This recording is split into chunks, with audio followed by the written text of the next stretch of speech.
Hello, everyone. Coming from my lab at PALC, this is the dry ice color show. In my plain water, I have a piece of dry ice, and dry ice is carbon dioxide in solid form. And when it hits the water, it's not that it's boiling necessarily. This is like minus 77 degrees Celsius at room temperature. So it's just displacing the carbon dioxide, making it from solid to a gas. And in that process, it's bubbling, kind of like a soda, right? So what I have here are a bunch of indicators. And the first one you can see is phenol red. There's universal. And then there's some other ones, bromethymol green, and then there's methyl red, and some bromethymol blue. So there's a bunch of different indicators that when they are in, this is some water solution, and I make it basic, they turn different colors. But we're going to see that with the carbon dioxide, it changes color because it's not basic. This solution is not basic. It is acidic. So we're going to see the color changes when we add dry ice. So I want to just keep the bromethymol blue here, but also put in a different cup so you can see the color change when I add the dry ice. Okay, so let me get that camera in view here. So here's bromethymol blue in the basic form. And then when I add CO2 or dry ice, it's going to change color from blue to something else. Okay, so we'll let that go. And this is again bromethymol blue, and the CO2 is going to bubble away and it's going to change color. Okay, and then we'll look at the methyl red, even though it's yellow, when it's basic, we're going to add that one, save some of that original color so we can see a change. Let's see if that changes from yellow to pink. I'll pull that back so you can see it. So the methyl red, even though it's yellow basic, it does turn red when it is acidic.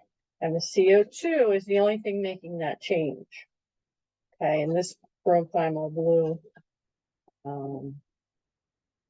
is not working, but that's okay. So the methyl red definitely changed color. The phenol red, we're going to add some CO2 to that, some dry ice, which is acidic. And we'll see hopefully a color change there. And again, this is, we'll put this one right here, phenol red. And when we add this dry ice, we get oil boil, double toil and trouble. And we'll see if that changes color. Hopefully it does. And you can see I just love the bubbling, if nothing else, right? And it's getting a little bit pinker, a little lighter in color, but definitely the methyl red is doing the change there. This one is universal and it's really purple. You can see that one.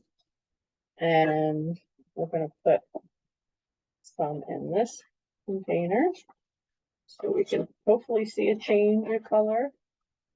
Some of these are slower to change than others. And that is pretty deep color to start with. Oh, there goes the bromethymol blue, changed to yellow. Well, that's pretty cool. Actually, it's turning to green. I don't know if you can see that there. That's pretty awesome. I'll line these up.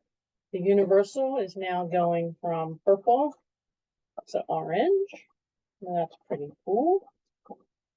And the last one is bromethymol green. And even though it's blue when it's basic, we'll see what color, maybe you can predict what color it will be. And I am using tongs for dry ice because it can burn you.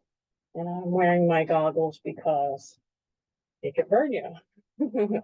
So this one turned pretty quickly from blue to green. Bromothymol green turned to green. The universal definitely turned from purple to orange. That's pretty cool. And the phenol red turned from pink to yellow. The methyl red is like an orangey, but it definitely turned red. That was pretty quick. Bromothymol blue was slow, but it went from blue to yellow or greenish. So there you have it, dry ice color show. I'm not going to say cheers because I'm not going to drink it. So goodbye.